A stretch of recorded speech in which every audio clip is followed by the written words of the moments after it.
साथियों, पिछले कुछ सालों से आप लोगों के बीच में इन विरोधी पार्टियों ने किस्म किस्म के लोग छोड़ रखे। अब नाम लेके उनको बताना क्या, उनको हवा देने की कोई जरूरत नहीं, पर वो आप लोगों को कुछ इस तरीके से भटका रहे हैं, वो मैं काम आपके सामने रख देता हूं और आपको बोलता हूं कि आपसे विनती करता हूं कि उनके चक्करों में ना पड़े, क्योंकि एक बार आप उनके चक्करों में फंस गए तो फिर वहां से निकालना बहुत मुश्किल होगा। साथियों, यह आदमी अपने आप को मसीहा बताता है। यह आदमी कहता है कि मैं सड़क पे उतरूंगा अपने समाज के लिए, आंदोलन करता है, झगड़ता है, लड़ता है, हमारे युवा साथियों को लेके पहुंच जाता है। फिर क्या होता है? हमारे युवा साथियों पे मुकदमे होते हैं। जल्द ही उत्तर प्रदेश में विधानसभा के उपचुनाव कराए जाने हैं। लोकसभा चुनावों में विधायकों को टिकट दिए जाने से जो लोकसभा के लिए चुनकर सांसद बनाए गए हैं, उनकी सीटें खाली हो जाने के बाद उपचुनाव कराए जाएंगे, जिसके लिए राज्य के दो मुख्य पार्टियों के अलावा अब बसपा सुप्रीमो मायावती भी अपने प्रत्याशियों को उतारने जा रहे हैं। इसके पहले आमतौर पर बसपा उपचुनावों में हिस्सा नहीं लेती थी। लोकसभा चुनावों में मायावती की सीटें 0 हो जाने और विधानसभा में महज 1 सीट होने के बाद शायद मायावती की आंखें खुल गई हैं। अब की बार के लोकसभा चुनाव में मायावती का वोट खिसक गया और ये माना जाता है कि उनका ज्यादातर इंडिया अलायंस के पास चला गया। ये कहा जाता है कि लोकसभा चुनावों के दौरान मायावती ने भाजपा को लाभ पहुंचाने की कोशिश की थी। ये इस बात से स्पष्ट हो जाता है कि अपने भतीजे आकाश आनंद, जिसको उन्होंने अपना राजनीतिक उत्तराधिकारी घोषित किया था, उनको लोकसभा चुनावों के दौरान प्रचार से हटा दिया। आकाश आनंद ज्यादा एग्रेसिव होकर भाजपा के खिलाफ प्रचार कर रहे थे।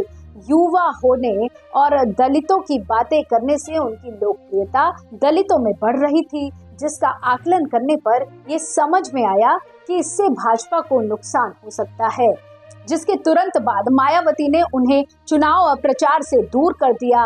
यहाँ तक कि उनके ऊपर FIR भी दर्ज हो गई थी। लेकिन आकाश आनंद के प्रचार से दूर किए जाने के बाद ही सीतापुर लोकसभा सीट पर दलितों ने खुलकर कांग्रेस के प्रत्याशी के पक्ष में एक तरफा मतदान किया और सीतापुर सीट, जहां इंडिया अलायंस में कांग्रेस के प्रत्याशी मैदान में थे, वो भाजपा प्रत्याशी को पटखनी देते हुए सीट कांग्रेस की झोली में डाल। इससे सूबे की जनता में ये संदेश गया कि हम जिस पार्टी के खिलाफ में हैं, बहन जी उसी पार्टी के लिए रास्ता साफ कर रही है।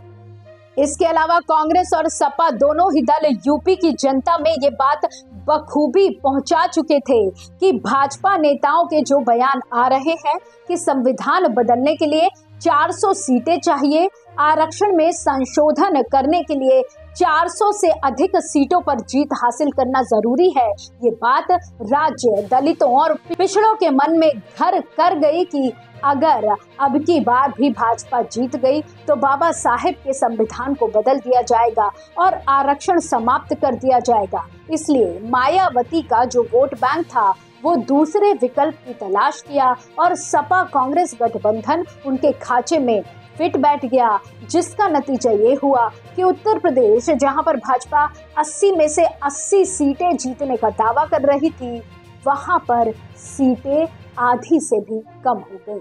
लोकसभा चुनावों के नतीजे घोषित किए जाने के कुछ दिनों के बाद ही मायावती फिर से आकाश आनंद की जिम्मेदारी को बहाल कर दिया और अपनी सीटों की संख्या और वोट शेयर पर जब उन्होंने नजर डाली तो उनका चेहरा मानो सूख गया, लेकिन तीर कमान से निकल चुका था। अब मायावती को अपना कोर वोट बचाने के लिए जद्दोजहद करनी पड़ सकती है, क्योंकि जनता में ये संदेश बहुत अच्छे से चला गया कि मायावती भाजपा की बी टीम के तौर पर काम कर रही है। लोकसभा चुनावों के दौरान प्रचार नहीं करना भी मायावती को भारी पड़ा। उत्तर प्रदेश में जिन 10 सीटों पर उपचुनाव कराए जाने हैं, उनमें से एक भी सीट बसपा के पास नहीं थी अगर मायावती इन सीटों पर अपने उम्मीदवार उतारती है तो इनमें से एक भी सीट जीतने में कामयाब हो जाती है तो ये कहा जा सकता है कि वो अपनी खोई हुई ताकत पाने का मादा रखती हैं। लेकिन इन सीटों पर केवल वोट कटवाने की भूमिका में ही रहती हैं तो उनके अस्तित्व पर संकट के बादल मंडराने शुरू हो जाएंगे। मायावती का जो कोर वोटर रहा है वो धीरे धीरे उनसे अपना पीछा छुड़ा रहा है।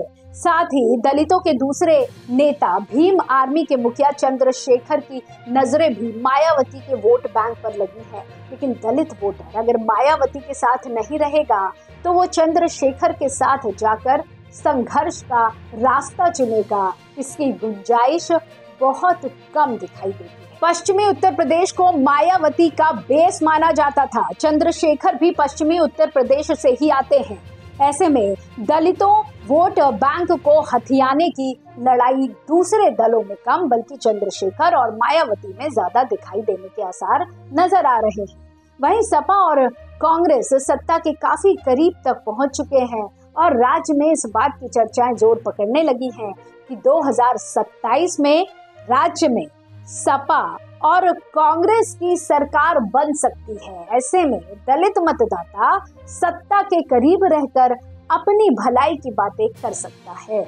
उत्तर प्रदेश की राजनीति पर गहरी पकड़ रखने वाले सीनियर जर्नलिस्ट कुमार अरिहंत कहते हैं कि मायावती अब अपने खोए हुए जनाधार को वापस पाने की कोशिश करने में लगी है। अभी आपने देखा होगा कि SC/ST रिजर्वेशन के मामले में सुप्रीम कोर्ट ने कोटे के अंदर कोटा बनाए जाने की जो बात कही उसको लेकर वो काफी एग्रेसिव नजर आई थी। लोकसभा चुनाव में मायावती ने भाजपा को फायदा पहुंचाने की कोशिश जरूर की लेकिन दलित वोटर संविधान और आरक्षण पर खतरा समझते हुए इंडिया ब्लॉक के साथ जाना उचित समझते थे। कुछ इसी तरह का हाल विधानसभा, लेकिन दलित वोटर संविधान और आरक्षण पर खतरा समझते हुए इंडिया ब्लॉक के साथ जाना उचित समझा। कुछ इसी तरह का हाल विधानसभा उपचुनावों में देखने को मिल सकता है। गौरतलब है कि राज्य में उपचुनाव कब तक कराए जाएंगे इसको लेकर चुनाव आयोग की तरफ से अभी तक कोई संकेत नहीं दिए गए हैं, लेकिन ये माना जा रहा है कि चुनाव जल्द ही कराए जा सकते हैं। हालांकि इस समय बारिश काफी हो रही है तो ये कहा जा सकता है कि चुनाव सितंबर या अक्टूबर तक कराए जा सकते हैं। इस चुनाव के नतीजे उत्तर प्रदेश की राजनीति के लिए काफी अहम माने जा रहे हैं। उपचुनावों के नतीजे 2027 के विधानसभा चुनावों की पटकथा लिख सकते हैं। साथ ही मायावती और उनकी पार्टी बसपा का भविष्य भी तय कर सकते हैं। इसी तरह की और राजनीतिक खबरों के लिए आप जुड़े रहिए एयर न्यूज के साथ। धन्यवाद।